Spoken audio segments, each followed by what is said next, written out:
Hello friend, good morning. চলে এসেছি একটা নিউ ব্লগ নিয়ে। তো আজকে সকাল থেকে ব্লগটা স্টার্ট করলাম। সকালেই স্নান ধান করে চলে এসেছি পুজো দিতে। তো এটা হচ্ছে আমাদের রাধা মাধব, তার সাথে রয়েছে পঞ্চদেবতা, তার সাথে রয়েছে সুভদ্রা, জগন্নাথ, বলরাম, বাবা ভোলানাথ, গীতা। এটা হচ্ছে আমাদের গুরুদেব, গুরুমা। আর এই যে এদিকে রয়েছে মা শুভচিনী। কার কার বাড়িতে এই ঠাকুর আছে অবশ্যই কমেন্ট করে বলো। আর এটা হচ্ছে মা লক্ষ্মী, সুন্দর করে সাজিয়েছি, কেমন হয়েছে অবশ্যই বলো। আর এদিকে রয়েছে আমাদের গনু দাদা, গণেশ ঠাকুর। তো আমাদের সিংহাসনটা কাদের কাদের ভালো লাগলো অবশ্যই কমেন্ট করো। আর কাদের বাড়ি কোন কোন ঠাকুর আছে অবশ্যই কিন্তু আমাকে কমেন্ট করে বলো।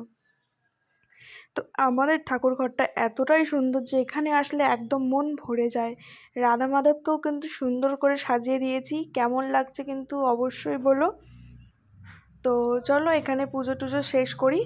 তো পুজো শেষ করে এখন আমি নিচে চলে যাচ্ছি। দেন তারপরে ব্রেকফাস্ট নিয়ে বসে পড়লাম। এদিকে রয়েছে রুটি, স্যালাড, আর তার সাথে কুঁদরি ভাজা। তো কাদের কাদের ভালো লাগে অবশ্যই বলো। তারপরেই চলে এসছে দুপুরের লাঞ্চ। দুপুরের লাঞ্চে ছিল ভাত, আম দিয়ে টকের ডাল, আর তার সাথে ছিল এদিকে শিম দিয়ে আলু দিয়ে কলমি শাকের ডাঁটা চচ্চড়ি। আর এদিকে রয়েছে মোচা ঘন্ট, মটর ডালের বড়া দিয়ে। কাদের কাদের খেতে ভালো লাগে অবশ্যই কিন্তু কমেন্ট করে বলো।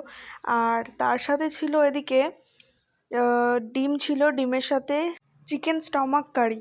তো কাদের কাদের ভিডিওটা ভালো লাগলো অবশ্যই কমেন্ট করে বলো। টাটা।